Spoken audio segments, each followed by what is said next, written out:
All right, everybody, welcome. This is the very first edition of Sit Down Marks. All right, everybody, welcome. This is the very first edition of Sit Down. All right, there we go. Fixing my sound there. Sorry about that. All right, so what we got going on here, guys, is we're going to talk about a lot of wrestling. We're going to talk about current wrestling. We're going to talk about some old wrestling, just a whole lot of wrestling. You know, we're just a couple of marks here, just looking to have a little fun. Hopefully, you guys will enjoy this here as we go along our very first edition here of Sit Down Marks. So we'll explain everything to you here as we go. But first of all, I want to introduce myself. I am your heel host, the Dirty Bird. I got my my co-host, baby-faced Mr. He's that way. Baby-faced Mr. Booker Ziggy, and downstairs, the third man in the ring from the land of the rattlesnake. Everybody, welcome Mr. Primo. Say hello, guys. What's up, everybody? What's up? All right, so brought all these guys here. First of all, I want to thank Coastland Apparel for sponsoring us today. I got the threads on here, rocking the hat, so looking good. Make sure you use that promo code BirdTV for 15% off. So I don't know about you guys, but I'm getting a little thirsty here. So what do you say we have a little bit of the rowdy energy here to get started? Man, that cherry limeade is good. What flavor you got there, Ziggy? I got the strawberry lemonade. I got the peach mango coming in. Ooh, that sounds good, man. I got some chiseled ice on the way, too, so we're going to be stocked up here real good. So appreciate Rowdy for supporting the show and what we got going on here on Dirty Bird 33 TV. Once again, I'm the Dirty Bird. If you guys are just joining in, we're going to talk about some wrestling here today. First up, we're going to just talk about what we're going to do here. Just kind of explain the show to you. You know, we're a couple guys that just love wrestling. We're going to talk about wrestling. You know, try to stay off the the negative side of it. Just try to stay more positive. We got a lot of plans and ideas and fun things that we want to do here. So hopefully you guys will have fun, enjoy it, and support it. And we're just looking forward to each week. We're going to try to shoot it on Wednesdays every week. So hopefully, Wednesdays are a good day for everybody. So usually around about this time. So, but we're gonna jump right into things here. We're gonna jump into some current wrestling. So our resident World Wrestling Entertainment guy Primo is going to get us started off here with what's going on here lately in NXT. So Primo, take us through NXT, man. What's going on? Appreciate that, Dirty. All right, so last week, not today, but last Wednesday, we started off, we had William Regal in the ring.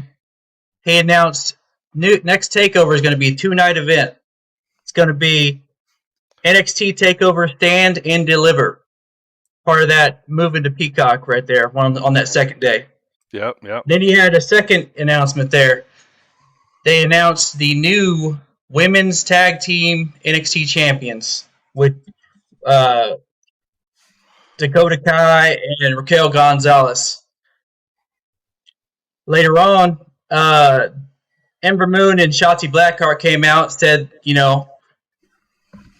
they challenged him for that title. So they ended up having their match later on. Push comes to shove. Now we have a new women's tag team champion in Ember Moon and Shotzi Blackheart. Yeah, let's stop right there for a second. Let's talk about that. For me, Dakota, she's been in WWE and NXT for quite a while. Me and Ziggy watched last year's Survivor Series. She played a big, huge role on Saturday night with the heel turn there. And so I kind of thought, man, I was a little shocked that the title change happened so fast. I kind of thought they would let those guys roll with it for a little while. Yeah. Being the inaugural champs and then just to relinquish it within the first, 30 minutes of having it. Yeah. Right over to Ember and Shotzi. Yeah, I kind of thought it was quick, but I mean, Ember and Shotzi, they're up and comers. Shotzi, she's kind of got a different look, man. She's I watched her kind of come up through Evolve. I seen her wrestle, quite a good bit live. So, glad to see her getting up there and grabbing a title. And then with Ember coming back, they're kind of like in a weird way, man, almost like a really solid tag team. Yeah, it'd be interesting. You figured you'd at least see a chase for the title. Right? Yeah. But man, sometimes they flip it that quick. So right. I mean, they had a hungry roster of women's wrestlers, so they're gonna have a lineup. Yeah, and they just signed more too. So I mean, Triple H is he is just picking the scene apart right now. So look for see those girls on TV. All right, moving on. What's next? So then we had, you might have known him before as Eli Drake, but now he's LA Knight. Announced that he's going to be in the ring. LA Knight. Good point. Yeah. Yeah. He announced he's going to be in the ring tonight. Actually. Yeah. And in the middle of all that, Bronson Reed attacks him right in the middle of that interview. Tells him good luck, Yeah. So that looks like that could be brewing.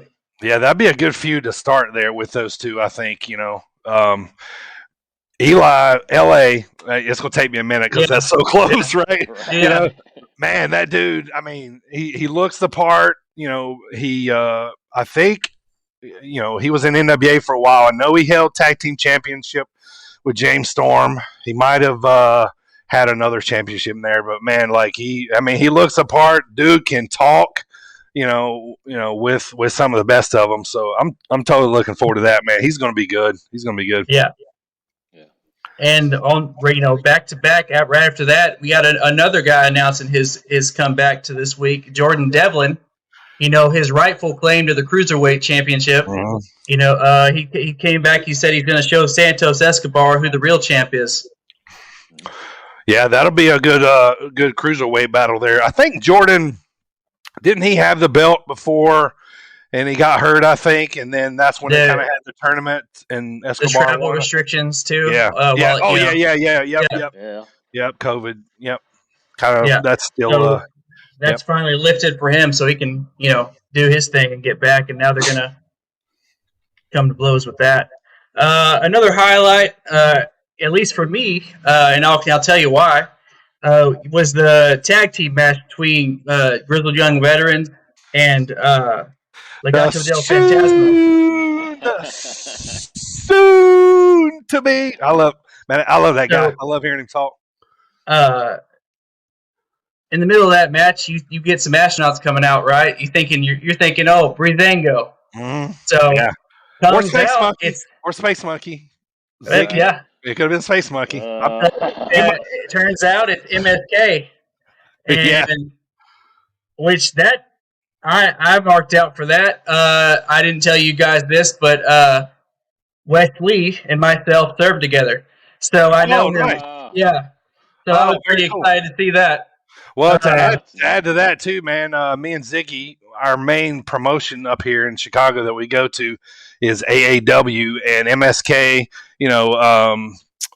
Those guys have been all around this area. We've seen them wrestle a ton, man. So, I was super pumped that they got in and then, won the Dusty Classic right off the bat, man. So, so that's really cool. All right, so answer me this real quick.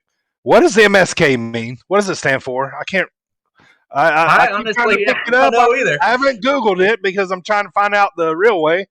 You went from Rascals to MSK. So yeah, I know, right? Yeah, so I mean, they're basically the Rascals without Trey. So right, yeah, I don't know. So anyway, we'll figure that out and come back. Maybe somebody in the chat will tell us if they know. Of course, at the end of that, they did have actually Breezango come out, and then Breezango and MSK were standing in the ring at the end there. So it looks like tag team division's heating up in NXT. For sure. I like it. And then to close out the night, we had our championship match with Finn Balor and Adam Cole. And, Adam Cole has been fighting with his Undisputed members. He went ahead and turned on Kyle O'Reilly, and he was talking about that earlier in the night. Right in the middle of the match, outside of the ring, he sees Kyle O'Reilly come up. That led to the distraction. Finn Balor was able to hit his move, get him in. 1, 2, 3. Match is ended. Kyle O'Reilly and Adam Cole continue to lay a beating on each other to close the show out. But right before the show ends, we heard, "What took you so long?" Right. And you got Balor turning around to see Karrion Kross towering over him. Yep. That's going to be a good feud. I'm glad Karrion's back. I loved it, before he got hurt last time, when he won the title right before that, man. He is a great heel. Christmas before last, right before he got signed, he wrestled Matthew Justice in AAW at the Windy City Classic. And, man, it was a great match. I fully expected it to be a soft match because I knew that Karrion had got signed, Killer Kross at the time. I knew he had gotten signed, so I'm like, he's probably not going to lay it in as much. But I'm like, Matthew Justice, he's kind of known for being, a very kind of hardcore match kind of guy. And, man, they went at it, man. It was a great match. It was a great match. So every time I've seen him, he's really put it in really well. So that ending was hot. I popped. Yeah. Both ways it went is. I was say, I mean, there's storylines. It was, man. It was kind of cool how they did that. Yeah. And we get to see more Scarlett, so. Oh yeah. Always good when Scarlett Bordeaux is on the screen there. It's funny because I took my wife. She goes to random shows with me, and the first time she's seen Scarlett, and she said "Oh wow," and I said "Yeah," and she goes "Yeah, she don't like to wear too many clothes, does she?" It's like, no, she doesn't. But she's a lot more tame than she was on the indies. So, yeah. So that was the same thing to you the first time I saw her. Probably did, man. Yeah, probably did. That was some good stuff, man. But yeah, I thought that was a good episode of NXT. What about you guys? Okay. I thought, it was pretty solid. You got a couple guys announcing their comeback. The return. One debut and one returning.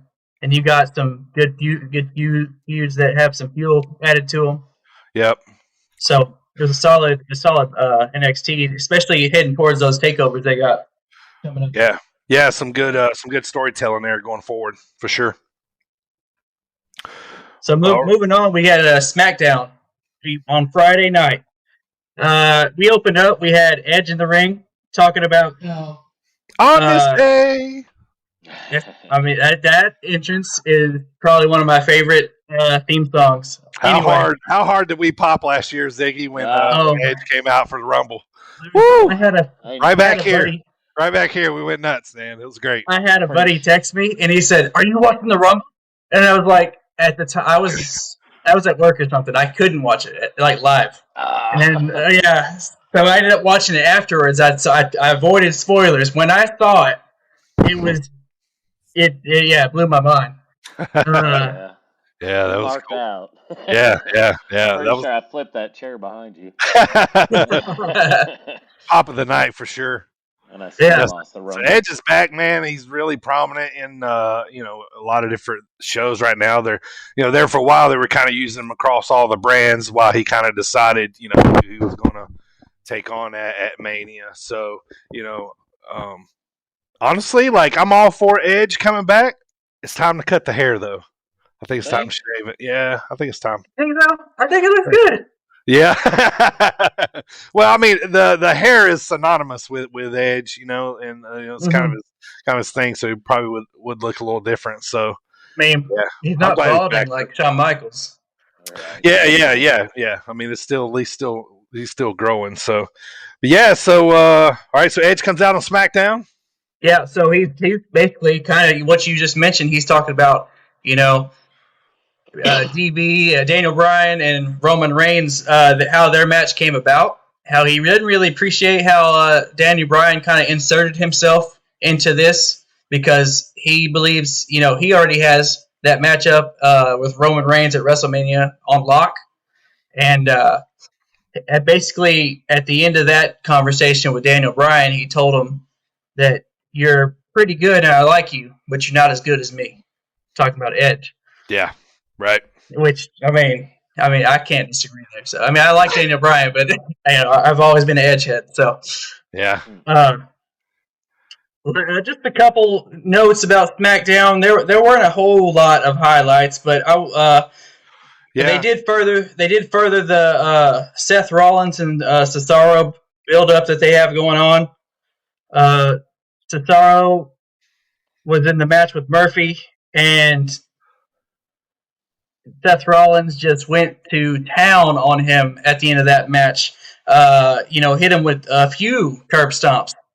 Yeah, and then, couple. Yeah, he had his head in the chair. He was going to go for the curb stomp with the head in the chair. Of course, his old minion Jamie Noble came out. Hey, Jamie! Hey, Jamie! Hey, man! Jamie Noble over here. He came out and I get Jamie Noble held back Seth Rollins, but right, okay. yeah.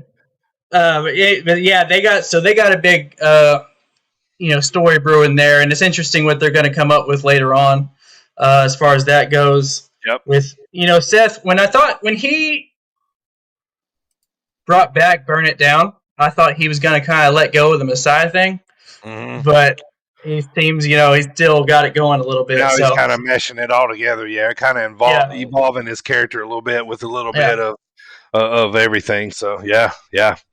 He's been a pretty good heel, though. I kind of thought so too. With him when he came back. I'm assuming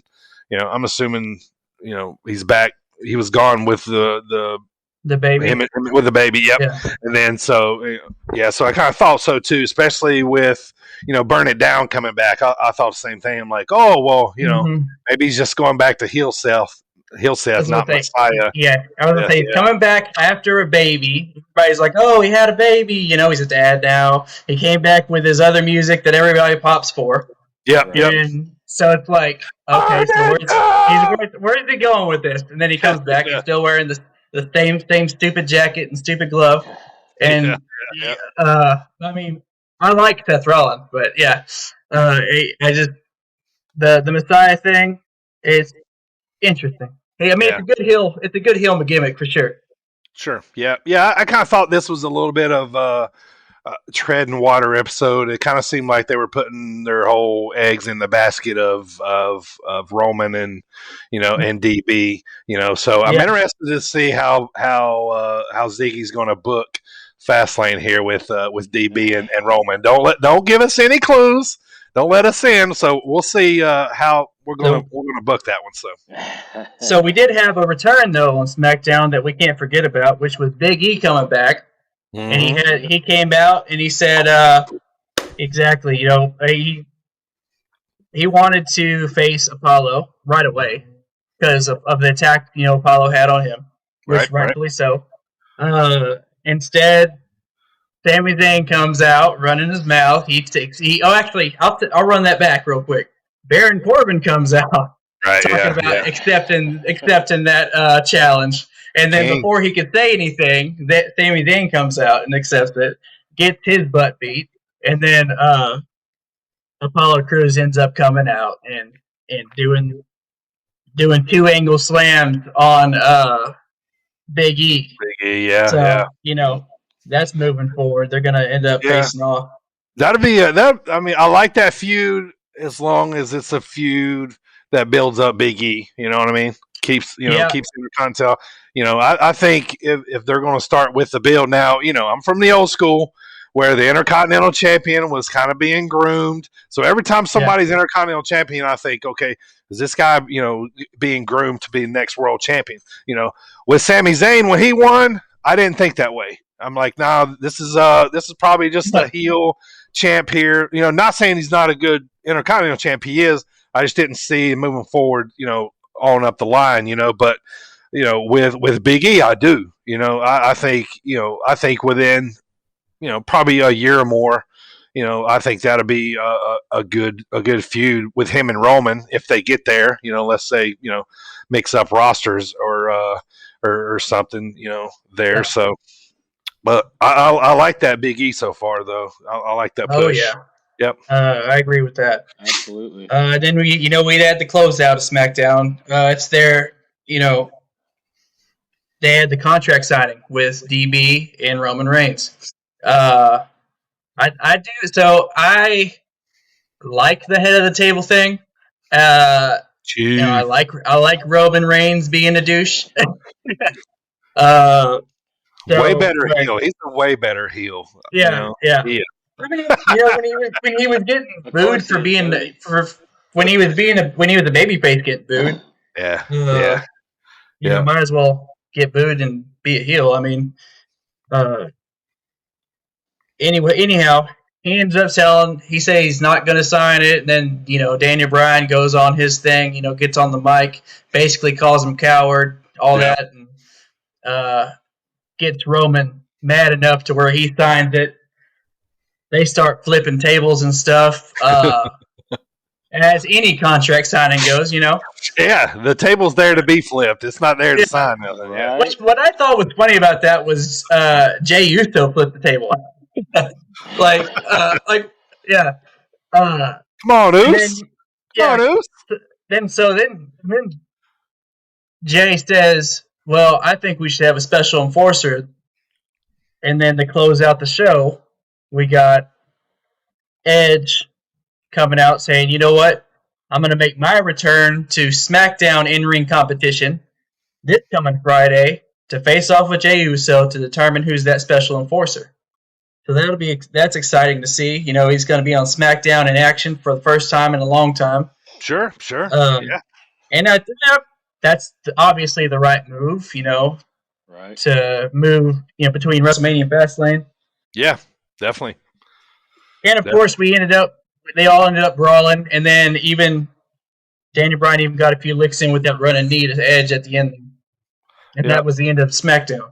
Yeah, ended the way I kind of thought it would be, a little bit of a standoff. They still got this Friday before we go up. So I expect a little bit of a blow off. It wouldn't surprise me if next Friday we see, DB, on top at the end heading into the pay-per-view. So, a good little decent little opponent here for Roman. I don't think the belt's going anywhere till Mania. But it's just I don't even know that it's going anywhere at Mania. That's a conversation for another day. But I don't know, man. There's lots of money to be made if Roman is still champ, man. Let's put it that way. Yeah. So Absolutely. yeah, I'm not naive enough to know that, man. So yeah, Brock. I keep thinking, Brock versus Bobby, is just to kind of talk about WrestleMania for a minute. So is a possibility out there because they could, just think about how they could sell this thing. Just hear me out. 2 former MMA fighters, so they're gonna have those people kind of watching. Maybe you guys can, has Brock and Bobby wrestled before?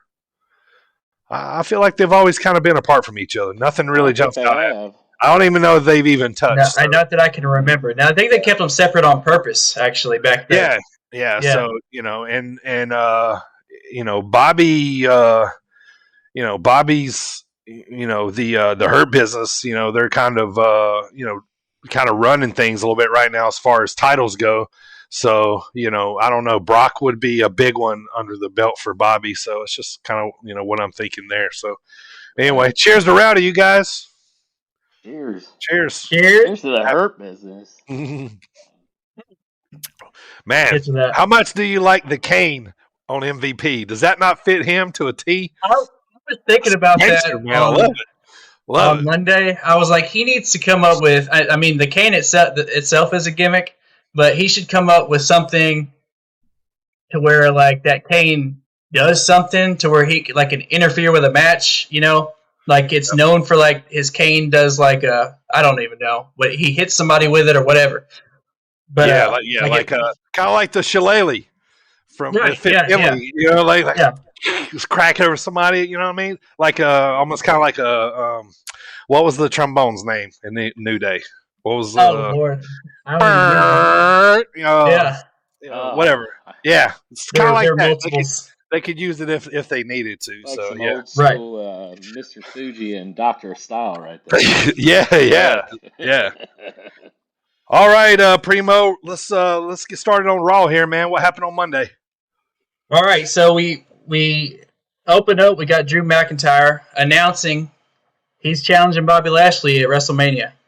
First, he's got to go through Sheamus this coming Sunday, but we'll get to that later. Okay. Of course, Hurt Business comes out, man himself MVP, and the almighty Bobby Lashley comes out. They're talking. They all of them in the ring. They come to blows. They talk about their match with Sheamus later. Bobby Lashley has later on in the night. Moving on. Okay. Braun Strowman and Shane's feud escalated this week. Shane O'Mac. So Braun comes to the ring after last week of him calling him stupid and several times and all that and get one over on him. Braun basically calls Shane out and he challenges him to a match. He says, "We're going to settle this here tonight." He's tired of him picking on him, bullying him. Which is crazy to think about, but okay. So Shane accepts the challenge, which I was surprised about. So I was like, "What are they going to do with this?" Because Shane doesn't wrestle unless it's WrestleMania, and so we move on to that. They end up having the match. Shane ends up, he does the chicken heel thing, and as soon as Braun gets to the ring, Shane dips out of the ring, chases him around till he gets him to that signature leg drop off of the corner post onto the announcer table. Mm-hmm. Then he proceeds to pour 2 buckets, which looks like Nickelodeon slime all over. Right, probably was. It probably was. That's what I was thinking. Yeah. Did he say that? Where do you buy gimmick slime? Where do you buy gimmick slime? Gimmick slime or us? So he just he humiliated him further. So obviously that's going to build up to an actual match where he's probably going to have to sit Shane in a cage or something. But probably will lead to WrestleMania most likely. Some crazy for Shane to do. So just jump off of something. I think that's where that's going. So getting back to the Hurt Business, were talking earlier about them running all the titles. Well, my boys, the New Day came out, did their business. The new tag team champs, Xavier Woods and Kofi Kingston, took them off of Shelton and Cedric Alexander. So that's no more. What are they like? The 50th time? 11 times. 11? Yeah, okay. I was seeing, actually. What's the record anyway for tags? Is it Dudley Boys? I think it's Dudley's. Yeah. But I think they count all of theirs across all promotions. Yeah. Okay. But I was talking here at home saying there's no way they're going to get the belts tonight because they've had them so many times and they're not, it's just a Raw, they're not going to drop the belts right now, but anyway, they did. Yeah. I mean, I still pop for them. I like the New Day, later on, we had, this is one part of Raw that I have cringed at every time I've seen it, is Bad Bunny holding that 24/7 championship. You ain't the only one, brother. Yeah, so he, last night was 316. R-Truth comes out in all the Stone Cold gear, the vest, the lunchbox. Yeah, he gives it all to Bad Bunny, and Bad Bunny says he has respect for the business and just hands R-Truth the 24/7 championship back. Right. Which that's all I was going to say about that until I watched Raw Talk. And on Raw Talk, John Morrison was telling R-Truth, Bad Bunny doesn't respect the business because he didn't make you earn the title. You didn't earn the title back. You know what I'm saying? So, we'll see where that goes. Throw a little twist in there. Yeah. Yeah, I understand the Bad Bunny. They like to do that every so often with the mainstream, kind of like Who's Hot. So he's gonna have a match at WrestleMania. He's gonna do something in a match. He's gonna do something with the Miz, probably. Yeah. Yeah, then he's probably going. Yeah. We had Alexa's Playground talking about how if Randy Orton wants to get rid of her, he'll have to kick her out of his life. with Randy Orton's response later in the night specifically says he will gladly kick her out of his life, which leads to them having a match this Sunday. So you think Randy Orton will actually punt Alexa Bliss in the face? No, I don't think so either. So I don't think so either. Yeah. And then we had the final match of the night. Bobby Lashley and Sheamus beat each other up in that ring. Dude, yeah. God, that was so stiff, man. Yeah, like, the sweat that was coming off these dudes.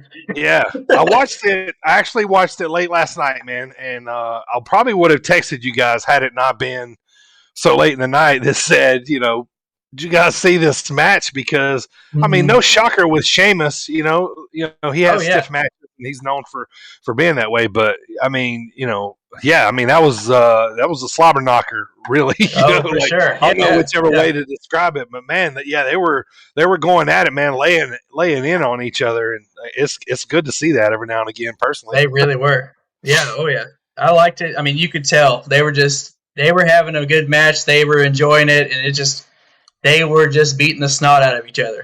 Yeah, and I mean, you don't usually see these dudes. Like, you remember Bobby Lashley used to wear the sweatband, the headband?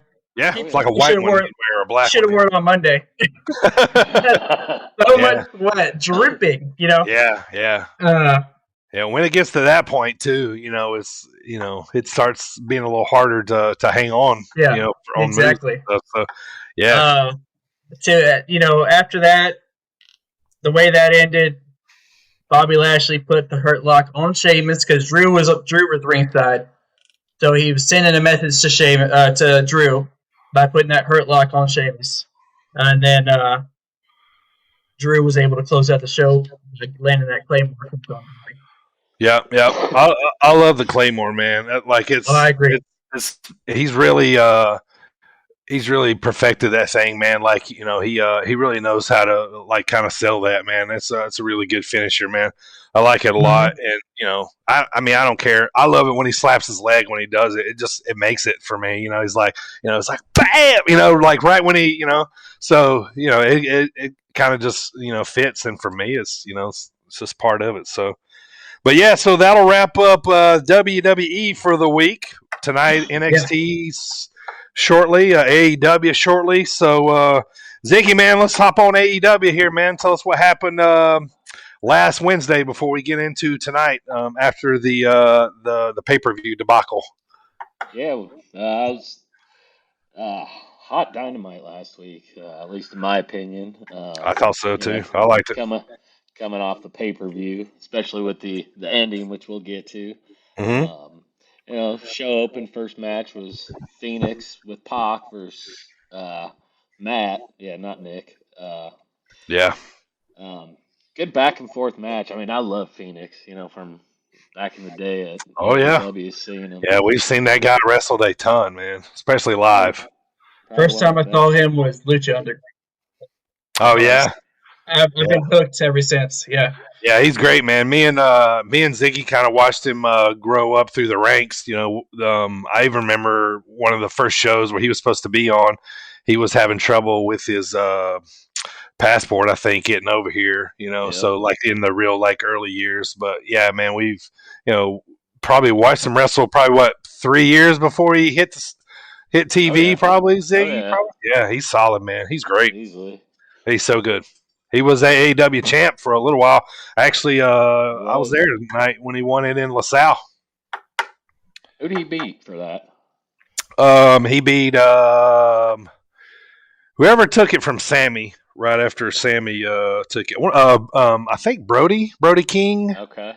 Brody King, big tattooed up dude. And then because right after that, when Phoenix won, Phoenix lost it to ACH. ACH won it. Later on, so yep.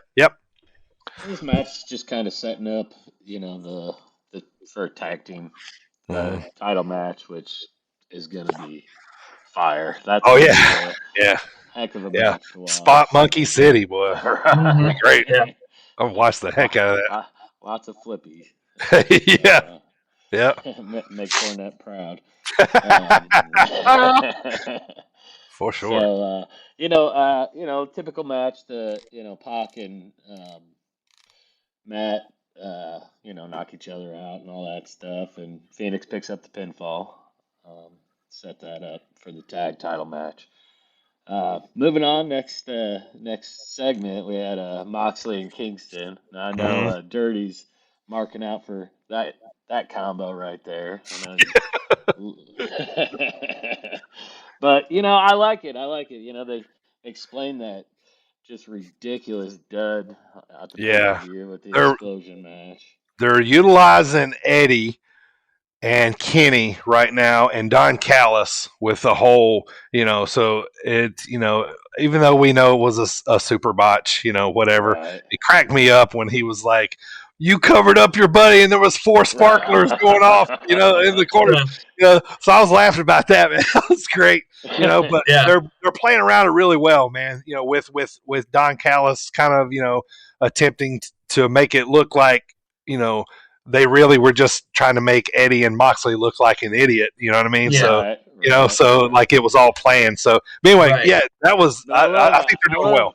I love Kingston. Why he was, covered him. His PTSD from, his Being days in the on the streets, yeah, getting right, arrested. yeah. Talking about being in the pen and all this stuff, man. Yeah. Always, He's so always great. selling the gimmick. He is, man. He is So, so good. yeah. So that led us into, kind of a squash match with Cody versus Seth Gargis. Cody won that real quick. Just kind of set up the next angle for Cody, which I think is going to be another hot one. Penta came to the ring. He was sitting at the Spanish Piero announce Piero. table. Yes, sir. So I'm gonna like that one. We've seen Penta quite a bit. Mhm. You Yeah, know, that Penta brought his translator into the yeah, ring. And Oh yeah. Called out about how talking about Cody's new baby. yeah. That's what I started the whole started the fight. brawl. Yep. Yeah, I'm excited for that feud right there. Yeah, Should be yeah. fun. That's going to be solid too. Penta's really good. That went into the good old arcade with Chuck E. T and Orange Cassidy.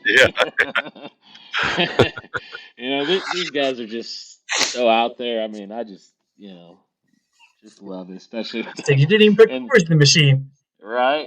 Yeah. It's so like with Orange, it's so underwhelming.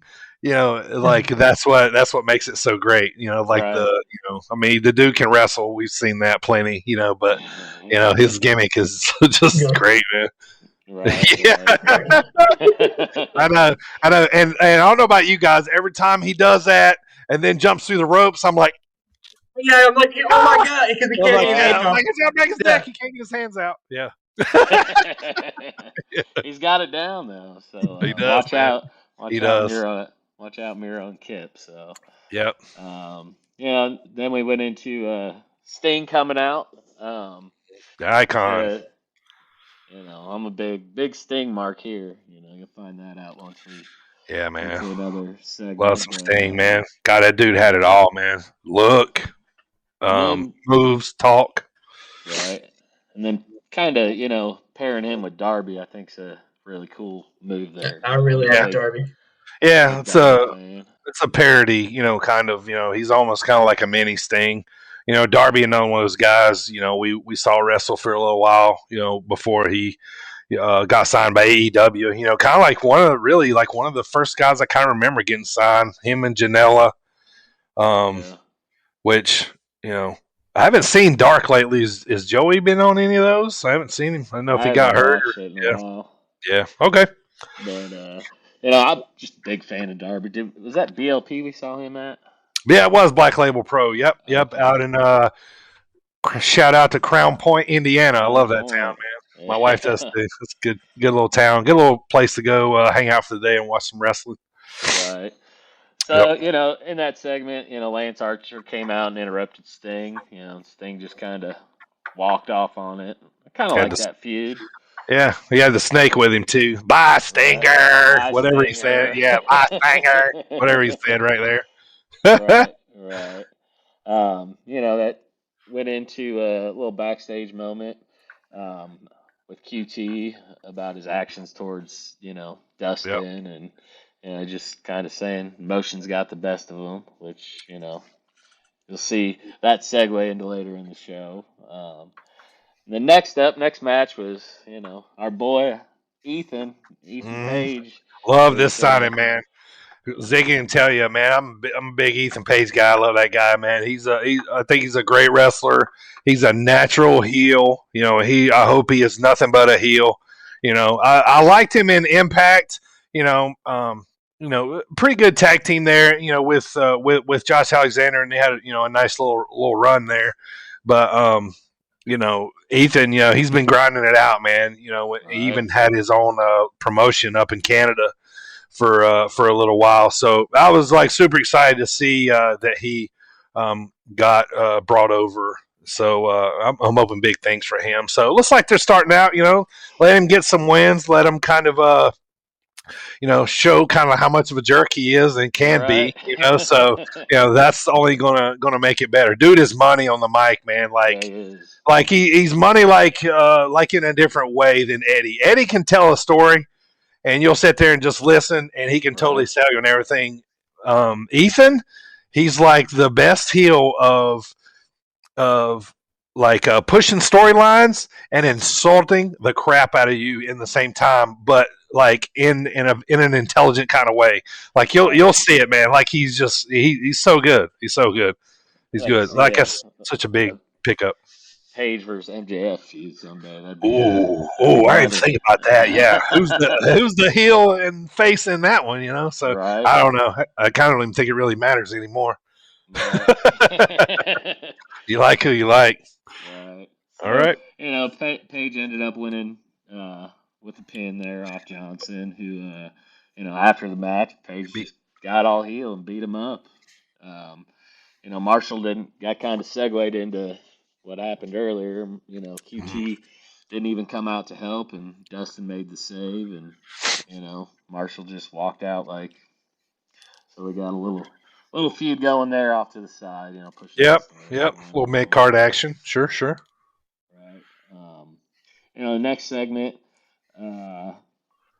Let's see here. Going through my notes.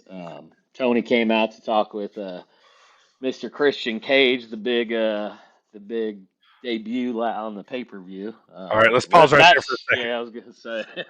All right, so Brian Cage is still there, right? Oh, Christian Cage is here. It doesn't seem like it's a smart play. I know Christian probably was the original Christian Cage, but you already got a Cage in there. Maybe Brian's gonna change to what they call him, like the Swolverine. Is that what you call him on the Indies? Ziggy, yeah. So okay, all right. That shocked me when he came out at the pay-per-view. I don't think it was quite as big as Big Show was making it out to be, but regardless, I was hearing everywhere, dirt sheets and everything. Everybody was expecting the way they were building it up. They're expecting something huge. People were throwing out ridiculous names out there. CM Punk. It's always CM Punk, man. It's always CM Punk. Yeah. I was like, okay, well, those, we're not going to see that. But and then it's Christian. I popped for Christian, but not everybody did because they were probably underwhelmed. But that's because of the way it was built. But also, they also said it was. Tony Khan's favorite, not Yeah. He built this as his favorite wrestler, and he built this as a Hall of Famer. Right. So, how long until Christian's champ? How long, guys? Well, he had his hands on Wednesday, so he did. I don't think he's going to take it from Omega right off the bat, but I'm going to give it 6 months or less. Yeah. 6 months less. He I will. can He's agree going with that. Yeah. to be champ. A slow burn would help. I mean, I don't know. I'm speculating like any other mark, but Christian. He probably came back at the Rumble. He's in great shape. Decided he could still go. We would have loved to seen either him tag back up with Edge or go one-on-one with Edge. So I think he probably went to AEW looking for kind of a greater role since Right. this is probably his last run. As is Edge. Edge is getting that run. In WWE right now. Christian. Not. So I don't blame him for jumping over there. He probably got some nice change. To come over there yeah. too. I mean, he's probably he's real smart with the business, and they're probably using him as a mentor too. So a lot of those young guys. The war is back. Let's hear it. The wars are back. So. I love it, boys. I can't wait till we get back to normal, man. We get some people in the stands here, and AEW. I was going to wait to talk to it, but I'll talk about it now, man. AEW, Impact, New Japan. They're all working together right now with these different relationships, and I feel like we might be on the cusp of another boom because I really think that with these promotions all getting together, and they're going to make a run at being not saying beat WWE because I don't know if that's their MO at the end of the day. I just think they just probably want to be recognized as one of the best. But I mean, as a wrestling fan, man, you gotta love it. They're going all in here, So yeah, I think we got some nostalgia there too. We're just hoping to see that, true, yeah. WCW and WWE were going head to head. I mean, that was some of the greatest wrestling. It was, man. It's good stuff. They bring out the best in each other. Yeah, Right. Yep. Competition is good. Yeah. So back to the show here. Yep. We kind of got off track there about Christian. He didn't even come out. Omega came out.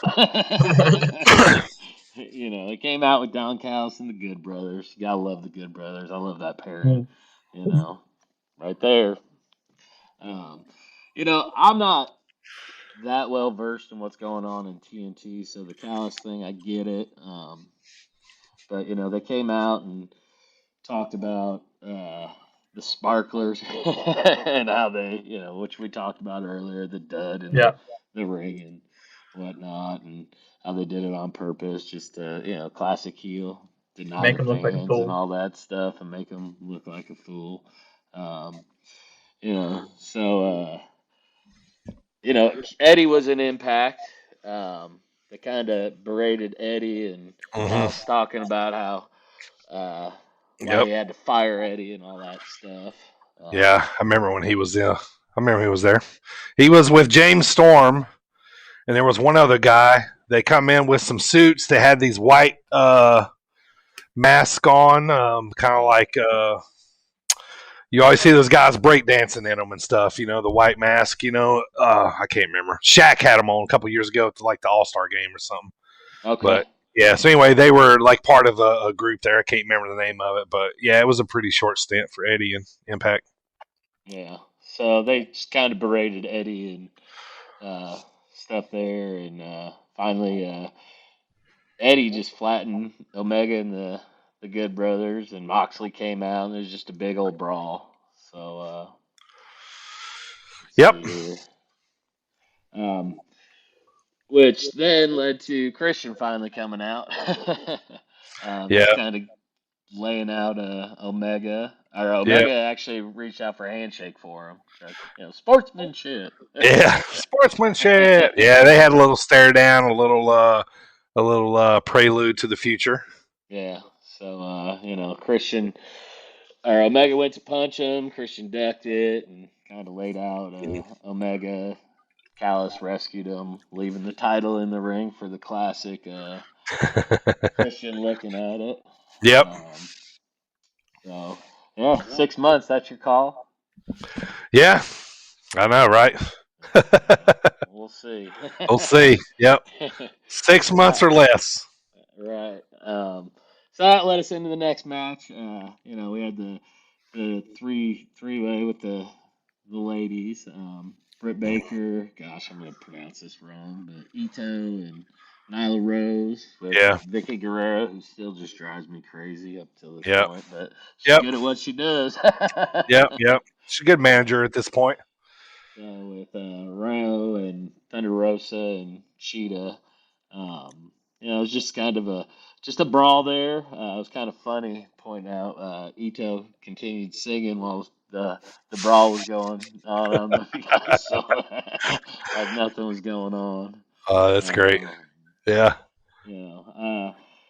Anyway, Thunder Rio and Cheetah won with a pinfall, and after the match, Baker, laid out Rosa with her crutch, and just a little beat down afterwards after Sure. the match. Yep. Next up, we had a little backstage segment with Matt Hardy and a private party. Just kind of wanting to add, or he was signing someone new to the Hardy Empire. I don't know how you guys feel about this Hardy Empire. I'm kind of gonna wait and see. I'm gonna wait and see. Yeah. Okay. Yeah. I don't know. I Reveals. feel like it's one of those things they'll go forward with, or they could come back next week and completely be cut. Yeah. So yeah. They say wrestling fans have a short-term memory, so. Right. Yeah.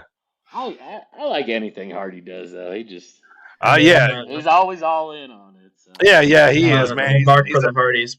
He's a great wrestling mind, man, and he I've always liked him because they're from North Carolina as I am, but I think he's going to be great for moving forward, like either a match agent or just a booker in general, man. So he's reinvented himself quite a few times, and he got himself over big time in Impact when virtually nobody else was, right. So yeah. Delete. Yeah. So he introduced Butcher, Blade, and Bunny to the Hardy Empire. So and how they're going to destroy 4 people on Elevation AEW Dark on Monday. So I guess we'll get to that. Yep. Next up, my guy Darby Allin versus Scorpio Sky for the TNT Championship. Anything with Darby Allin in it always just fire to me. Then you throw Scorpio in there too, so really good match. Scorpio's good. Darby won. Kind of did the sportsmanship thing at the end to paddle Scorpio on the back, and Scorpio refused, and Scorpio gave him. Allen had injured his ankle, in the match, and Sky kind of beat him down afterwards. And, yep. So that brought us into the big ending. Swerve, if you will. Right. Yeah. I like where it's going though. Inner Circle came out to the ring. No Okay. Wardlow. Yep. Jericho, who's between Jericho and Edge, those are the 2 best promos in my opinion right now. But Jericho comes out and says, any great army that need to change its course and come out for a war council and all that fun stuff tonight, and talking about maybe it's time to introduce a new member. MJF pipes up that maybe it's time for a new leader and not a new member. Time to let someone go. Yeah. Next thing you know, old Sammy pops out. His music hits, walks out on stage, and just basically tells Jericho, "I'm probably the last person you want to see." And Jericho tells him how he's dead to the group, and Sammy jumps in the ring, and he's got the video on the big screen, the old video. MJF strolls out with Santana, Hager, and Ortiz. I think I got that right.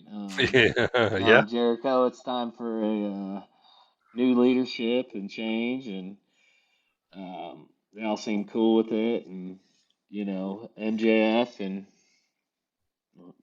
Jericho just turns into an all-out brawl there. So, Yep. How you guys feeling about that one? A lot to unpack there, kind of.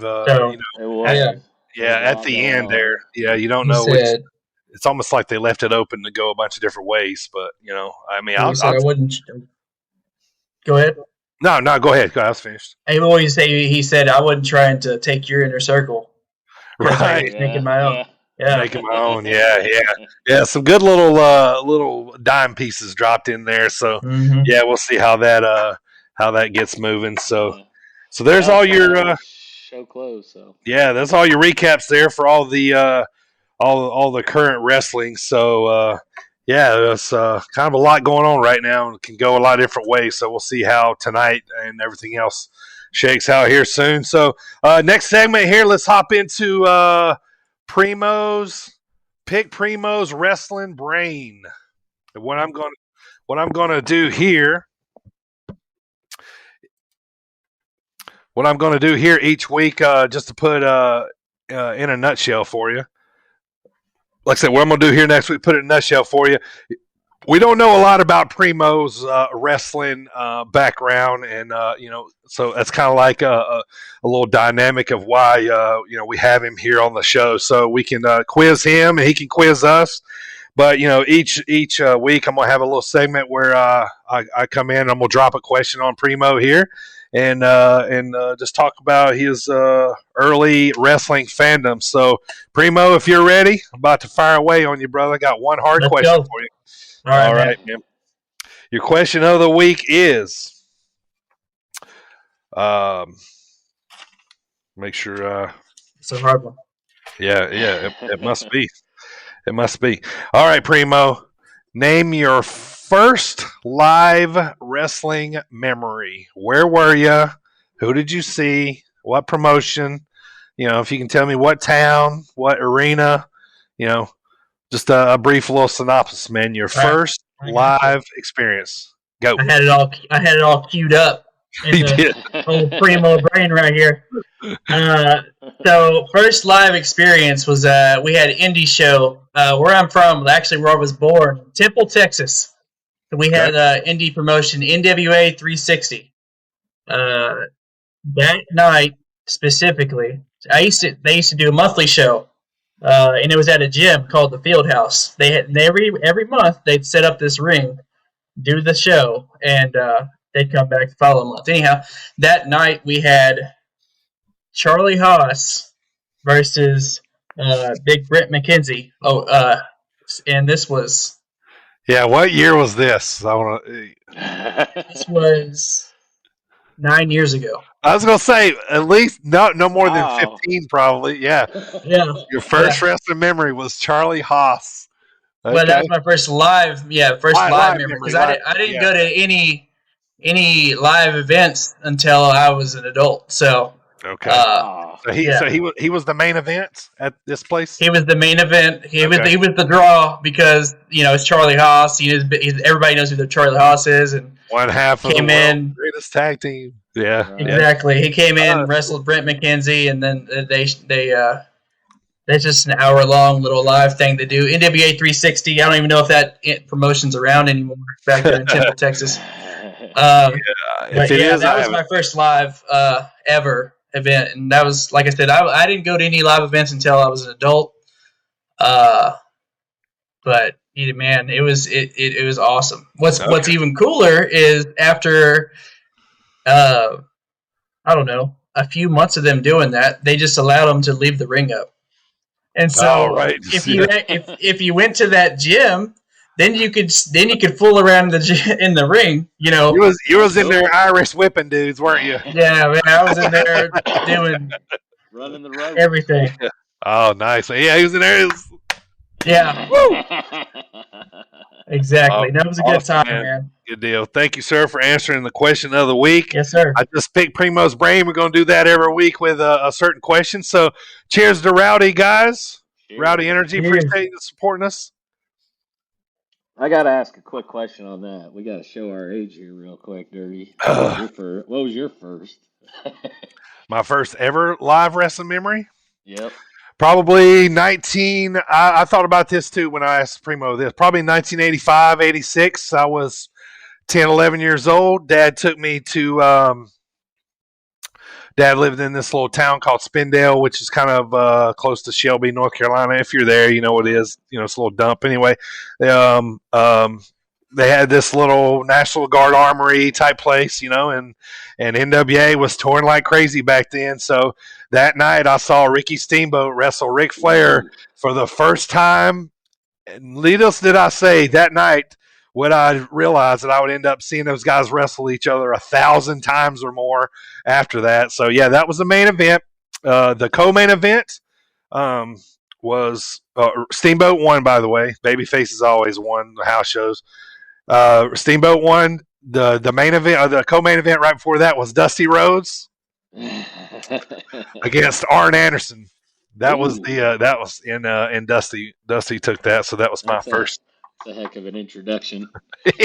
yeah. So we were into it for sure. All right, guys, let's hop into our main topic here of the show. Tonight's topic: 5 favorite wrestlers of all time. We're all going to start at 5. We're going to break it all the way down to 1. So each time you name a wrestler and a number, just a brief synopsis, you know, quick little detail of why this guy is first. So Primo, start us off, man. Number 5, great favorite wrestler of all time, man. Get us going. All right, man. So number 5 for me. What's funny after looking at my list is a lot of these guys have similarities, so it's funny. Anyway, I followed this guy. He's on TV now, but I followed him since his early days in TNA, all the way. You know, he helped build TNA. That man is AJ Styles. He's just great. He's they call him phenomenal for a reason. He really is awesome. Yeah. Dude is legit as it gets, man. He's legit as it gets. If his promo was stronger, like he's still up probably going to be one of the best. But sometimes he just sounds like, you know, a Georgia boy on the mic. So yeah, definitely does. Definitely does. Yeah. All right, Ziggy, number 5. Who you got? Number 5 for me is the rowdy one. Piper, you know, it's hard when you put this list together. You know, it is. Going everywhere, but you gotta give it a Rowdy. He's the heel that kicked off. Kind of where WWE is, where it is today. You know, started that feud with Mr. T and WrestleMania 1 and I got to give it to Rowdy at number 5. Plus, I just I was always been a Rowdy mark. Man. WrestleMania 3 and. He had that face turn, was one of my favorite face turns. You know me, I'm the baby face. So yeah. I mean, he was great, man. One of the best ever on the mic. So, yeah definitely. All right, for me at number 5, guys, real quick, I'm going to throw this guy in there as an honorable mention because this is the first guy I seen on TV as a wrestler that made me pop in my living room. Primo, if you don't know who this guy is, go Google him, go look him up on the network somehow. But anyway, my honorable mention let's call him number 6, the Boogie Woogie Man, Jimmy Valiant. You know, man, he would come out, he'd be shaking. He had the headband on, white flowing hair. You know, he was not in shape whatsoever. You know what I mean? So, he would come out there. You know, he'd be shaking his hands off and just like going crazy, man. Just a big, huge baby face. I always popped, man. He had this music that was like do do do do do do. You know, I was just going nuts. Anyway, I had to put him on there. That was the real first guy. But anyway, my real number 5 is Kevin Owens. I watched him, all through the indies. You know, I watched him wrestle in front of like 20 people. I watched him wrestle in front of a couple hundred. You know what I mean? So just following this guy along. I love him. You know, he's great. He can talk. He can wrestle. You know, he doesn't have the bodybuilder, body. You know, he's kind of a throwback to the past. So, a lot of different reasons why I like KO. But he's my number 5. So, all right, Primo, heading to you, man. Who's number 4? Before we get to that, I want to say that speaking of KO, if you ever talk to my older brother, he actually lives in Temple, Texas, where I saw that first live match. So he gets mistaken for Kevin Owens so much, like legitimately. He's been in different places. He's been at different jobs, and people literally come up and says, "Hey, man, Or even he had little kids he had a little kid in a store, in a line at Walmart or something, tell his dad, I think Owen's in front of us. Or he had people come, hey, man, you look just like Kevin Owens. So he hears that all the time. So that's really funny. That's great. But anyway, my number 4, y'all know I'm from Texas. Uh-huh. My next 2 are going to be from Texas. Okay. We're going to start off with Mr. WrestleMania himself, the showstopper, HBK, Shawn Michaels. That's right. God, I mean, I mean, we'll say this. He probably should be in just about everybody's top 5. From anywhere from my age group, down to Primo's. Always in the conversation as one of the best of all time. He's on a lot of people's conversation as being on Mount Rushmore. So you cannot go wrong with that pick, man, ever. Oh yeah. You just like his heel turn. Let's be honest. I mean, that's what I like him the most. Yeah, I'm a heel guy. All right, Ziggy, who you got number 4, man? All right, this one's probably an unpopular opinion, but never. John Cena's got to be my number 4. Hey, man, I love Cena. I'm a babyface. Sure. I love how he's just progressed. From where he started and just the way he's able to evolve his character. Not to mention all the stuff he does outside of the ring. Oh yeah, man. Yeah. But even more recently, just how he's been able to make fun of himself, and it's always when he's got that mic in his hand, it's just every match with him is always a big match feel for me. It is, yeah.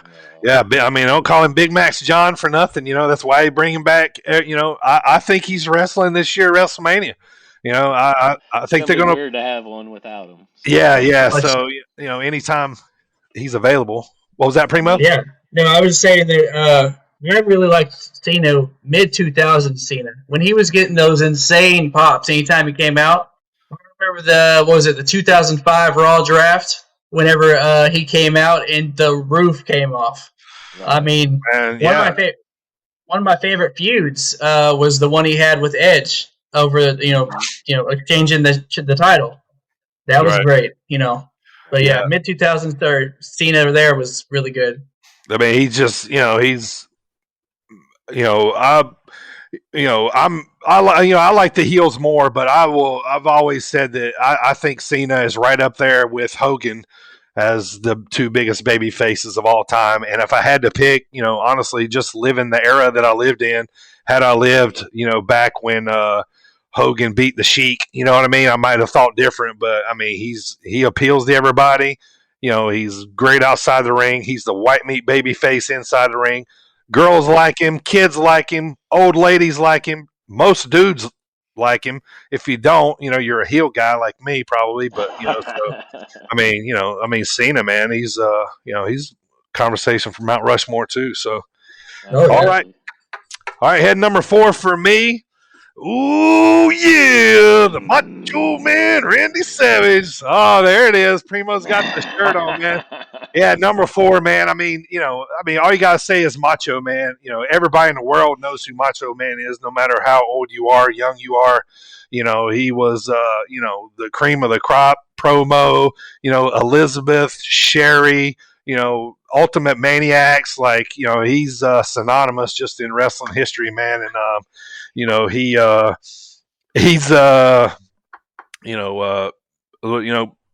like he influenced so much wrestling. Every one of us, did an elbow drop off the top of their couch or our bed or, whatever. I mean, still, yeah. So he's just, he's one of the best ever, man. So, I got Macho at number 4. So, all right, Primo, let's head to top 3, brother. So I already kind of segued it before with the Texas thing. Mm-hmm. We already know Stone Cold Steve Austin is my number 3 pick. Oh, hell yeah.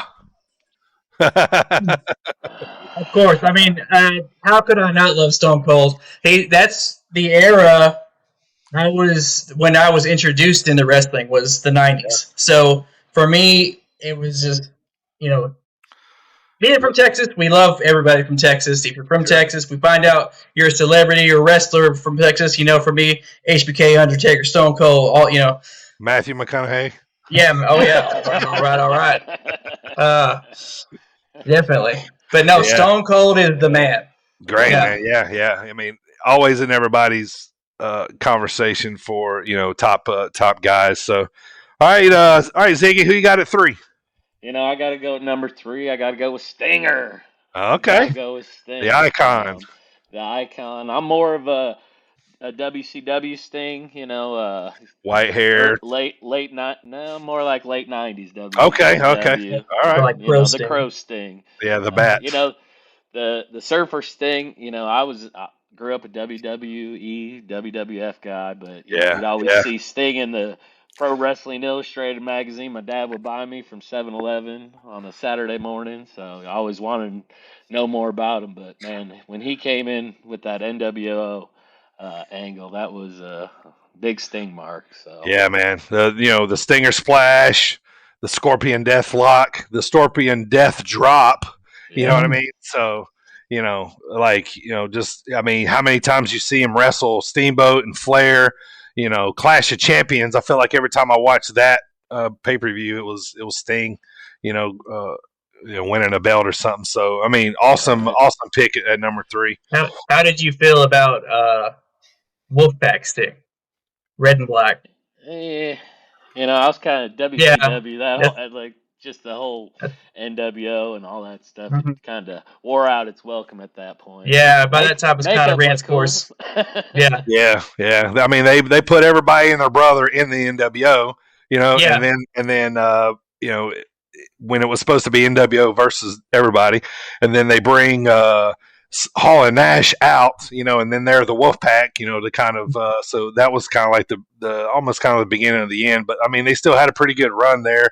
They come out with the new Wolfpack song and all that. So yeah, I mean, he was the guy that pulled me away from WWF.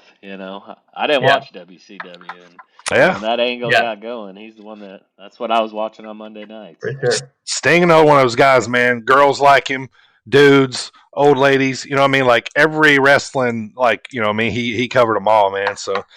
All right, guys, my number 3, and we'll dig down here a little deep here, just a little farther. This guy, I always loved watching him wrestle. He's the reason why I did the slingshot suplex on my brother all the time when I was little. But my number 3 is Tully Blanchard, member of the Four Horsemen. He's probably the reason why the TV title, the NWA TV title, is my favorite belt of all time. That was just synonymous. A lot of people are like, they associate Arn Anderson with that belt, but I associate it with Tully because I always thought Tully was TV champ, Flair was the world champ, and then Arn and whoever the other one was were like tag team champs, or Arn and Tully were tag team champs, and then like Barry Windham or Luger or whoever else was the United States champ, back in the Horseman days, the original Horseman. So Tully Blanchard, he's on AEW now. He's with FTR, so cool to see him getting back in the mix. Man, I just loved. He was just a great heel, man. Just a nasty, sleazy, look like kind of guy you wouldn't trust him around your wife kind of deal, just real dirty, you know what I mean? But a great technical wrestler. He, Primo, he was quarterback at West Texas State when he was younger. There's a lot of wrestlers played on that same team. So, but anyway, so there's my number 3. So, all right, man, Primo, top 2, brother, number 2. All right. Number 2, I've been a fan of Chris Jericho. He has adapted and evolved his character throughout the years so many times. Has been able to stay relevant. My other handle is Y2Shay for a reason. I love Chris Jericho. He's amazing. His mic skills are some of the best. And best ever. Well, yeah, like I said, his ability to adapt his character throughout the years and still be relevant is just amazing to me. The countdown to Millennium was probably my favorite thing ever. So, The debut with Rock. The debut with the Rock. Yeah. Oh God, man, who knows? Comes out, with the. Yeah, I'll go back and watch that ever so often. Like, that was gold, man, gold. Yeah. God, yeah, sweet. All right, Ziggy, number 2. I mean, number 2, we just talked about him, The Rock. It's The Rock for me. I mean, just what more is there to say? We all know about The Rock. And I'm loving his new TV show. I'm marking out for that right now too. Yeah, it's great. I've only watched the first one. I still got a couple more to catch up on, but yeah, I love all that. It was great, man. I mean, even just when we were at WrestleMania 32, me grabbing you. Oh, he's got his boots on. He's got his boots on. I know, man. God, that was awesome. Like, everything's bigger with The Rock in it. Yeah. All right. Next up, my number 2. This guy, had I grown up more of a WWF fan and not NWA, I probably would have leaned more towards this guy. I don't know why. I just, I liked his persona. I liked the gimmick. I liked the machismo. I like the curly hair. But my number 2 is Razor Ramon, man. And I don't mean Scott Hall. I mean Razor Ramon. It's like, Chico. You know what I mean? Yeah, it's bad guy. Yeah. Yeah. I mean, the bad guy. He was rolling up in the car, had the dice hanging from the windshield. He's cruising down. He's ladies' man. He's a gangster. He was like a Scarface, like spinoff. What dude don't like Scarface? You know what I mean? So, I love the gimmick. Constantly held my breath that he was going to win the title. My favorite match with him is the ladder match with Shawn, and he's a couple other good ones too. But man, I was just always such, man, this dude was cool to me when I didn't really know what cool was yet. You know what I mean? It's like I just knew this guy had it, man. One of the best to never hold the championship. He didn't need it, He didn't need it, and that was why he probably never got it. You know what I mean? He did great as the IC champ. So. All right, Primo, we're going to get to number 1. Name your top 5 all the way to number 1, culminating with your number 1 here. Yeah. Start at 5. So like I said before, a lot of these guys have something in common. AJ Styles, with the exception of Stone Cold. Then you have Shawn Michaels, Chris Jericho. You notice how a lot of these guys have some kind of, smaller build to them. They do they're flashy in the ring. The number 1 guy that caught my eye when I was first introduced to wrestling, and I've been a fan of his even through all his trials and tribulations, and that is my guy, Jeff Hardy, and he's just number 1 for me. I've always loved Jeff Hardy. Wow. That's right, yeah. Oh, man, my North Carolina boy, man. I love it. I love it. Cameron in the house, man. I did not see that coming, man. I like that, though. That's great, man. Yeah. He's been champ before. I think he's one of the guys. I think not long ago he crossed Grand Slam when he came back and won U.S. title. I think was the only one he needed. So anyway, I don't even know if they're counting 24/7 at this point. But yeah. Great pick, man. Jeff Hardy, man. I love that, man. I love that. All right, Ziggy, top 5 all the way to 1. All right, anybody that knows me, this one's an easy one. Yeah, I could pick that. What you gonna do, Mean Gene? I mean, I was a Hulkamaniac. I'm your card-carrying Hulkamaniac. I was there at WrestleMania 3. The electricity. I was. You in the Silverdome or the Superdome? We're in the Silverdome.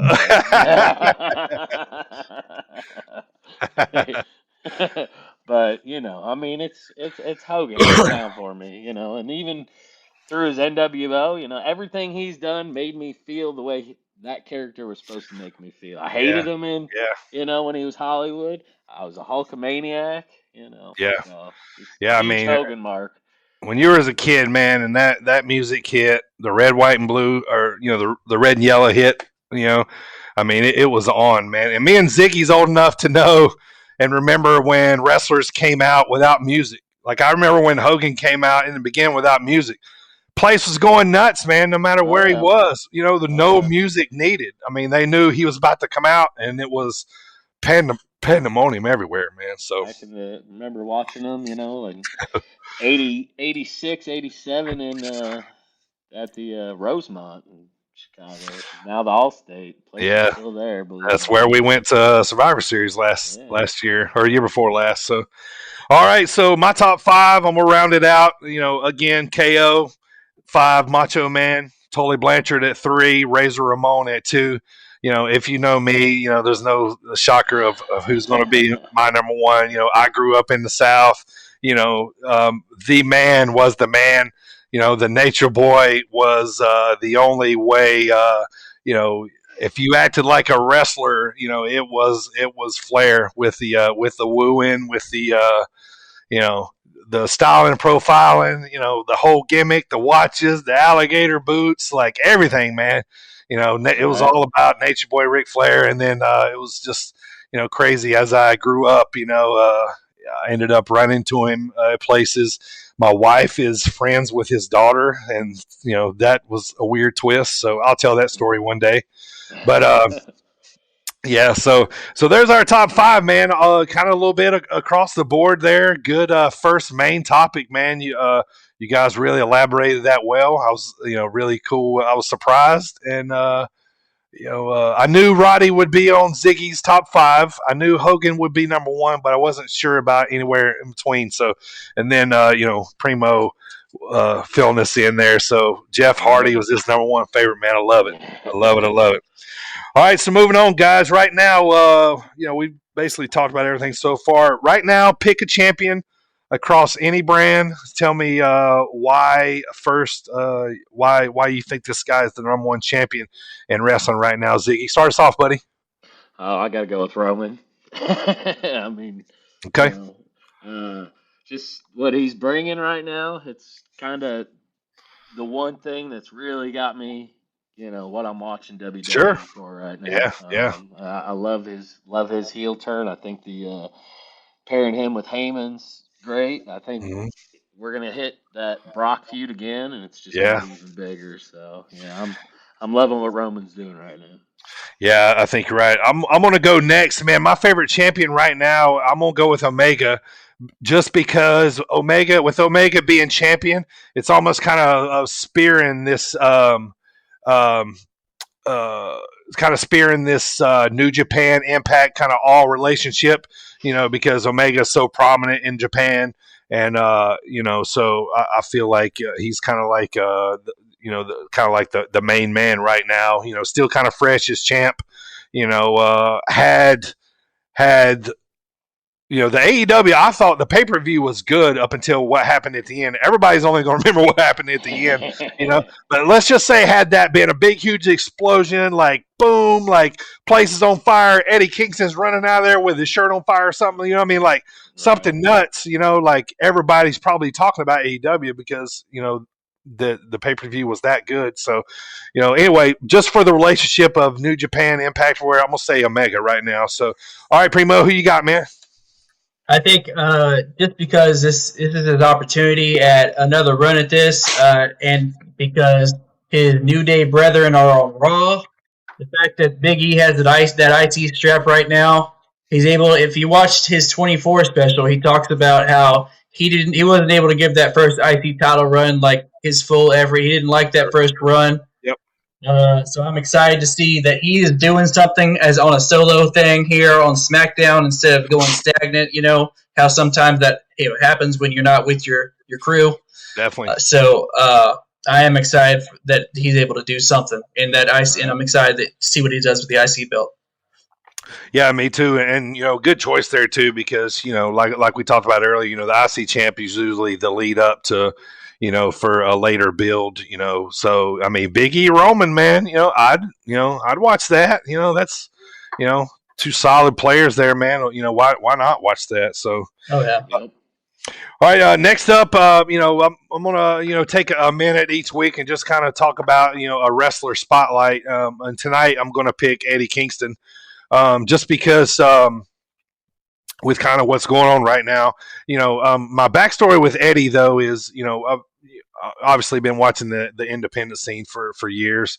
Me and Ziggy have been hitting up Chicago for quite a while. And he wrestles around here, a lot. So he's been grinding on the indie scene for years. Finally got his breakthrough kind of back during quarantine when he was he did a spot on AEW, and then what was it? A hashtag started like sign Eddie Kingston or something like that. So he got like this big, huge grassroots effort going on, which, everybody, if you've ever watched, independent wrestling, especially in the Chicago area, you've probably watched a show that had Eddie on it. Eddie can sell. Eddie, he can talk on the mic with the best of them. He's a great heel. He'll, if there's somebody in the crowd giving him, junk, he'll come over and call you out, and I always say this too, like, my wife, she watches wrestling with me, but, she never really wanted to go to an indie wrestling show. Right. So I took her to a Windy City Classic a couple years ago. Eddie was on the card and, doing Eddie Kingston things all night. Well, she loves him now, and so now if she wants to go, she wants to know if he's on the card or not. So, but anyway, just, get back on Eddie. He's, just really coming into his own right now. They're kind of using him as a, kind of a scapegoat a little bit as to what happened, or didn't happen with the, with the screen not exploding. So, man, his role is just, it's moving up. I'm so happy, super excited to see, what they can do with him. And, now they're kind of doing this little team up with him and Moxley. So that will be interesting. So, next up, Ziggy. Sorry to throw you off. I'm new at this. I got to grab my charger. Okay, yeah, no worries. No worries. You grab your charger. We'll swing back around here. So I'll just take this second to thank all our sponsors, Rowdy Energy, for supporting the wrestling talk show here. So cheers to those guys. Appreciate you guys supporting the show. Also, guys, right there on the screen, www.coastlandapparel.com. Go check out all those guys. They have some really awesome hats and shirts, summer wear, spring wear, all that kind of stuff. A lot of cool clothes. We all got clothes coming. This company, they are out of North Carolina, and they are supporting what we do here. So, use that promo code to get yourself 15% off. That'll usually pay for your shipping, if not more. So go check those guys out. Appreciate them supporting us. So, all right, we're getting down to the end of the show here. So we got a pay-per-view coming up on Sunday. So, right. Primo, I'm going to let you take this from here. Primo, basically what we're going to do here, let me show you guys the graphic here.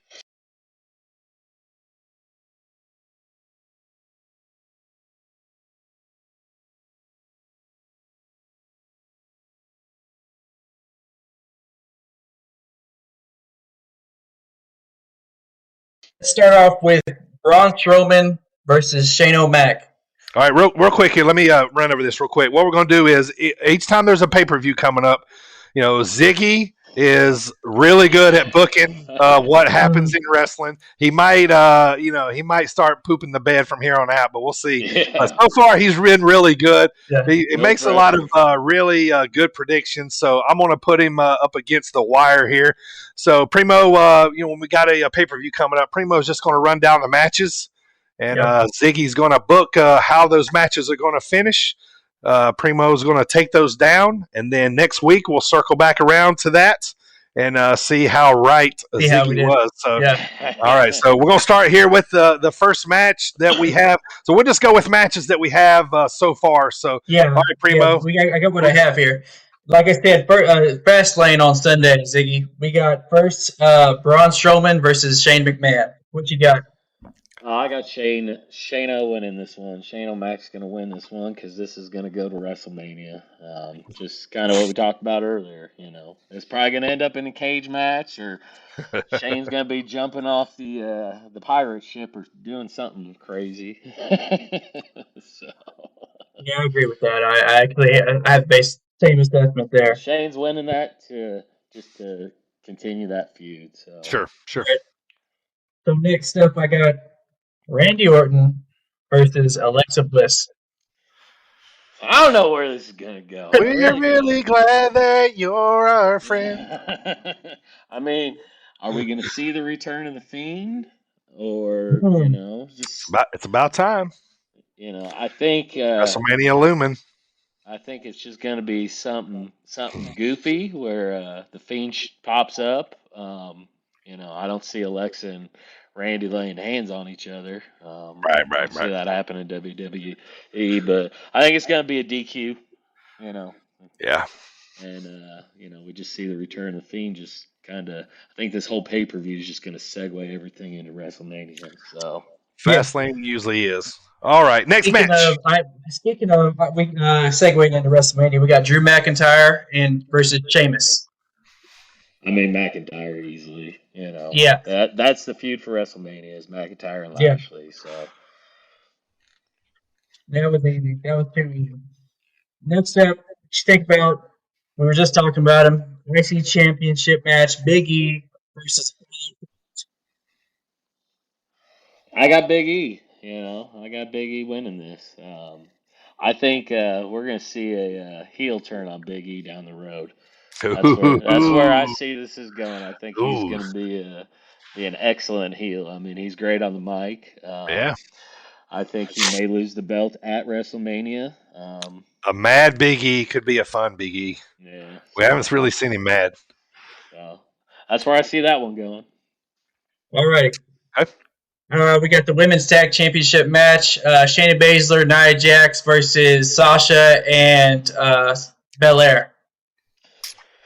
This one, I don't know. That women's tag team titles just don't really do much for me. And I don't see Sasha and Bianca winning the belts on this one. So no. I gotta go with the old champs retaining. Yeah, I think you're probably right. They got to build to Bianca and Sasha, and don't be surprised too, guys. I'm gonna say this: don't be surprised if that match, if it's not. I think they're really going to put everything in on Bianca, so don't be surprised. That won't be the main event, but it wouldn't surprise me if that's the match right before the main event. Well, hey, we got to think about this too. WrestleMania is 2 nights this year, so women's. I think we may see a Rhea Ripley little run in during that one. Yeah, she's coming soon. Yeah, so, yeah. I could see him. You calling that for Fastlane? Yeah, we'll see. I'm not ready to commit. No. Oh yeah, so he's saying no. So he's saying no. He's saying no. Don't let him get on the fence. Make him pick. They were saying that the last time they were trying to build it on commentary that last time tag champs went into WrestleMania to face each other. Shawn Michaels, Cena. You know what I'm saying? So they were trying to build it like that for Sasha and Bianca, but I think that's just to kind of put wool over our eyes. You know what I mean? Oh yeah. Of course, the main event of the night: Roman versus DB. For the championship. I see a squash. I think DB's going to get squashed. I think, he's the perfect guy for Roman to do that too. I mean, I go back to, what was that? Rumble 4 years ago when we all thought The Rock helped Roman win it and got booed out of the building. Right. I think they're going to play off that again, but it's going to be a squash, And Everybody loves DB, but I think he's going to be. This match is going to be used to elevate Roman. Just get him some more heat. If he needs it, just heat. Yeah, but it's going to be a squash. That's what I mean. A squash would be the most heat. Like come in, like kind of catch him, maybe taking off his coat or shirt or something. Kind of pop in on him. Quick little boom, boom. Superman punch off spear. Maybe, game over in a minute. Don't forget about that special enforcer. Oh yeah. Right. Yeah. So that's the way for them to kind of throw a wrench in everything. So. So I mean, I'd say you think it could be a potential for a triple threat. Yeah. No, I think. You don't think they're gonna elevate Roman? Yeah, that's what I think so too. Yeah. Yeah. And maybe Edge is going to work his way in there, and maybe with the beat down with Roman after, Roman just keeps Yeah. doing what the big dog does, and now comes Yeah. Edge. Fastlane is usually to elevate whatever champion is there. Whether they're going to win a Mania um, or come back or end up being the champ at the end. So Fastlane's usually set up to make everybody look better going into Mania. So that's the main event for Fastlane there. Anything? Any other matches, Primo? You got, or is that it? That's all we got now. All right, brother. All right, guys. Let's move on here. I want to talk to you about here real quick before we wrap up for the day. I was contacted by Paradigm Pro Wrestling in out of Louisville, Kentucky. They just did a series called the UWFI Contender Series. And what it is basically it's like a tap out or submission type tournament. So it's going to be, where it's they're bringing guys in, they're letting people sponsor matches, no fans, so it's going to be like a closed arena match. So they contacted me. I was more than happy to sponsor a match here. So I'm going to pull it up here for you guys. We are here at Dirty Bird 33 TV, and Primo and Ziggy here. We've all come together. We're going to sponsor this match here between Matthew Justice and Dominic Guarini. This is two pretty big hotheads and good wrestlers here in on the independent scene. So these guys are known for wrestling pretty stiff. So that will be I think. Right now, they're saying it's going to be March 24th on Independent Wrestling TV. So we'll stay up to when that was going to happen. So if you don't have IWTV, go check it out. It's $9.99 a month. It shows all a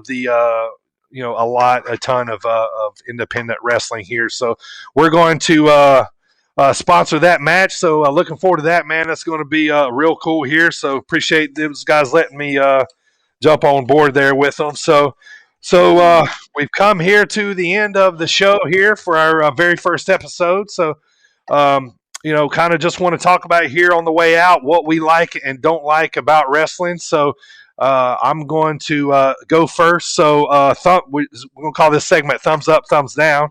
So thumbs up on wrestling, man. I'm really excited about the New Japan, AEW, Impact, all working together, actually. And I just remembered I never covered Impact. We totally forgot about that. So let me run across what happened on Impact real quick. Just let me run across my notes, guys. I don't know. I guess, first episode, so got to give me a little break here. So that's your guy, too, Sammy. Come on. I know. Yeah. So last night on Impact, they were coming off a Sacrifice pay-per-view. It was more of New Japan, AEW, all mixing together. Juice Robinson and David Finlay, the son of Fit Finlay, they won the tag team titles from the Good Brothers, Carl Anderson and Luke Gallows. So they were just on AEW with the titles. So now Finn Juice is what they're calling him. Man, I love Juice Robinson, man. I got to talk about that guy more. He's great. They're going to take the Impact Tag Team titles to Japan and show them off there in New Japan. So new tag team champions. The main event of Sacrifice was Rich Swann versus Moose. Now, the storyline was Rich Swann is he's the Impact Wrestling champion. Moose, former Falcon. He had found the TNA title, dusted off the dust, brought it back. He was the TNA champion. So anyway, so they were unifying the title at Sacrifice. Well, Swann won. So Moose wasn't even on the show last night. So Swann won the title. So he's the unified champ. So he is now going to wrestle Kenny Omega at the Rebellion pay-per-view April 24th. So Swann, Impact champion versus Omega, AEW champion. Probably going to be some sort of schmoz, nobody, I don't think anybody's going to win that match. But a couple notes, like I said, D'Lo and Matt Stryker are the new announcers, commentators for Impact. So they are kind of stepping up their game. I always love Matt Stryker. He's as good as he ever was. D'Lo's been a pretty good color commentary guy with him so far. So Ace Austin is the X Division champion now. I seen him wrestle for the first time live back 2 years ago, and this dude's legs are like this big, man. They're monsters. Like the TV doesn't even do him justice. Of he's got some monster legs, but he's a X Division champion again. Basically, he beat TJP that used to be in the cruiserweight in WWE. So he beat him for the title. He X Division champion. It's kind of like the Intercontinental champion. It's kind of the same deal. Usually it's a guy they're going to push later on. So, but anyway, the feud leading up to the how they closed the show was Sammy Callahan versus Trey Miguel. They kind of been doing this. Sammy Callahan's been calling out Trey Miguel for not having wrestling passion. They're kind of playing off with MSK leaving. Kind of like Trey's on his own. He's kind of lost his passion, so they're doing this thing where he he's trying to build Trey back up, but he's beating his tail, the whole time. Some tough love. Yeah, but let me tell you guys though, Sammy finishes this match with a gruesome package pile driver, man. Like he puts him up and like jumps up in the air and like comes down, like boom. I was like, sitting there watching Trey's hair, but wow. It was a pretty nasty package pile driver. So that's what happened on Impact. Sorry, I'll do it in the right segment next time. But here's the one thing, too, I wanted to tell you about, Ziggy. When FinJuice beat the Good Brothers, guess what finishing move they used? What's that? Doomsday Device. They did. They used the Doomsday Device, and which they did not use last night when they won the title. Right. They beat a couple other guys. They didn't use it. They used David's finishing move. But to win the title, they won a Doomsday Device. Yep. So quick little recap on what's going on the indie scene. A lot of the shows are starting to kick back up. A lot of shows are doing, no fans or very limited fans, social distancing shows. GCW, Game Changer Wrestling, they've been running for a while. Our home promotion, AAW, they're trying to get back up and running. So not a whole lot right now. These guys are still doing a lot of, closed fan shows, that kind of stuff. The match that we're sponsoring, kind of like stuff like that that's being, so not a whole lot right now. But I will talk about the latest wave of indie guys that got picked off. We just lost Chris there. That got picked off. At the end, we got Harlem Bravado. He got picked up. Anthony Henry is going into NXT. Let's see. Eli Drake, LA Knight. He's in there. So they're all getting cranked back up. So it looks like we lost Ziggy, so we won't worry about bringing him back in. We'll Primo will let you talk about what you like and don't like about wrestling, man, and we will wrap it up here for today. So what I like currently today, two things. One, I do like the fact they put the belt on Lashley. It was due time to do it. I also like that they didn't have him go over McIntyre to get the belt. Yep. That's why they threw the Miz in there to begin with, so that there would be like an in-between guy. That was basically Miz's only role in that. So now obviously they're going to build for WrestleMania. But the second thing I like that has to do with WrestleMania, tickets went on sale. They are going to have fans in attendance at WrestleMania, so that's exciting. You're going to see the live crowd, a live crowd at WrestleMania. Yep. And what I don't like, I mentioned this earlier. I have not liked seeing Bad Bunny on my TV every time. I just don't like the sometimes the celebrities coming around is okay, but it's like, it gets played out. Yeah, I understand, coming from that route. So, but, so that will that will close the show here on this very first episode. I hope everybody tuning in enjoy themselves. We'll bring Chris back in or Ziggy back in here with us another time. So he got disconnected. So hopefully you guys enjoyed the show. Primo, thank you for coming on here with us. Looking forward to many more of these shows. We'll be back here the same time next week. Maybe we'll try to start a little earlier and get done so you guys can get to NXT. So we will. But first show, man, I thought it went really great. So it went great, yeah. Yeah, thank you guys all for hopping in here. We'll tell you the story of Sit Down Marks next time when on episode 2 here next Wednesday. So thank all you guys, and we'll see you soon.